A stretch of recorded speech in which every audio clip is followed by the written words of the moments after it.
महिला मोर्चाचा जालन्यातील राजकीय वातावरण तापायला लागलेलं आहे। उन्हाचा पारा देखील वाढलेला आहे आणि रखरखत्या उन्हामध्ये डोर टू डोर प्रचार करण्याचं तंत्र अवलंबलं जात आहे। महायुतीचे उमेदवार रावसाहेब पाटील दानवे यांचं संपूर्ण कुटुंब अशा प्रकारे प्रचार करत आहे। डोर टू डोर पोहोचण्याचा प्रयत्न या ठिकाणी होत आहे। आपल्याबरोबर केंद्रीय मंत्री रावसाहेब पाटील दानवे यांच्या पत्नी निर्मलाताई असतील, मुलगी आशा असतील आणि सून देखील रेणुताई दानवे आहेत। ताई, 25-30 वर्ष हा प्रचार तुम्ही अनुभवलेला आहे, यावेळेस काही वेगळे पण दिसतंय? काहीच वेगळे पण नाही। जेव्हापासून साहेब म्हणजे आज निवडून आले तर दुसऱ्या दिवशीपासून आम्ही परत कामाला लागतो। त्याच्यामुळे आम्हाला हा प्रचार नवीन असं काहीच नाही।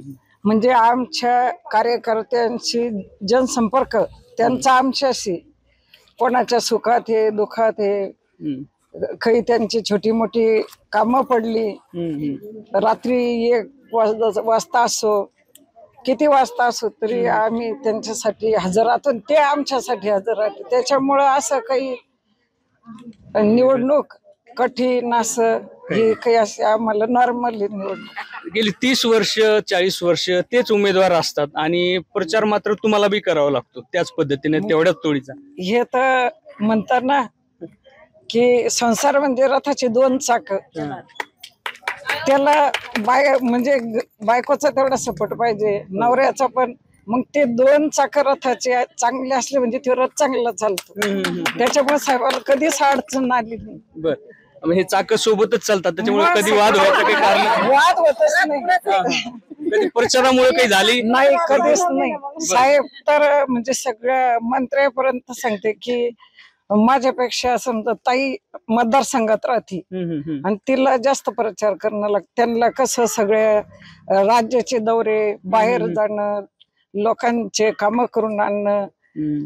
तर मी त्यांना सांगितलेलं आहे तुम्ही फक्त लोकांसाठी म्हणजे आपल्या जिल्ह्यासाठी जेवढा विकास काम आणता येईल तेवढे आणा, तुमचं पाठीमागचं प्रचार मी सांभाळते। पण घरची कामं सगळी, स्वयंपाक असेल किंवा इतर कामं ही सांभाळत हा प्रचार, आणि ते अशा उन्हामध्ये? नाही, मी सगळं सांभाळून घेते। म्हणजे मी आज घरचं पण एवढं करून गॅस कुठून भरून आणायचा, घरात म्हणजे नोकरदारे असे आपल्याकडे माणसे, त्यांचं 8 दिवसाला पेमेंट करणं, बिल भरणं, म्हणजे असे बरेच काम घरगुती मी त्यांना कधीच करू देत नाही। ते आणि तुमचे म्हणजे राजकारण विकासासाठी फक्त तुम्ही या ना, मी पाठीमाग सांभाळून घेते सगळं। त्याच्यामुळे म्हणजे हे कधीच आम्हाला वाद तर होतच नाही, आणि होत असलं ते असं सांगत थोडंच असत।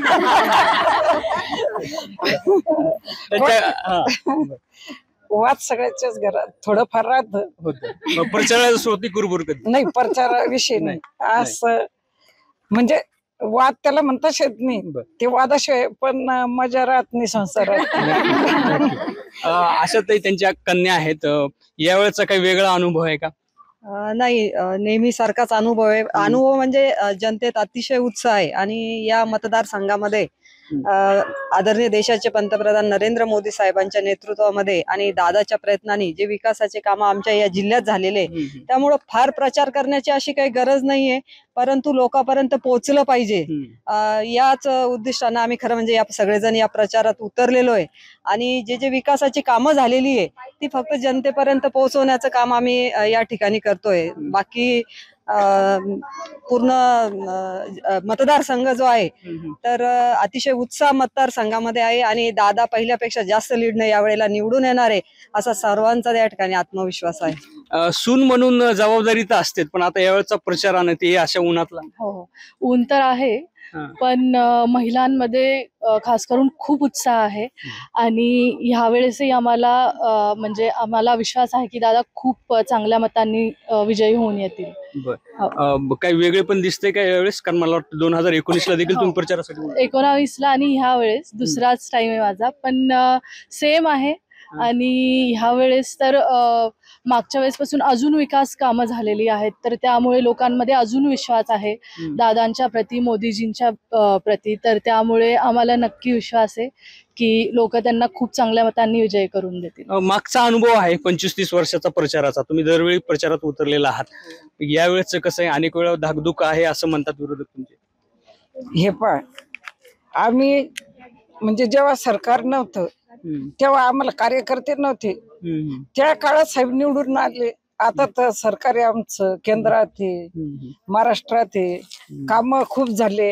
त्याच्यामुळं आता म्हणजे बिलकुल चिंता नाही काय होणार आहे. एकूणच नरेंद्र मोदींच्या किंवा केंद्रीय स्तरावरच्या कामकाजाचा आढावा कुठेतरी दारोदार देऊन आणि मत मागण्याची प्रक्रिया हे संपूर्ण कुटुंब या ठिकाणी करत आहे ना. अर्थात आम्हाला चांगला प्रतिसाद मिळत असल्याचा देखील त्यांचा दावा आहे. रवी मुंडे, एबीपी माझा, जालना. एबीपी माझा, उघडा डोळे बघा नीट.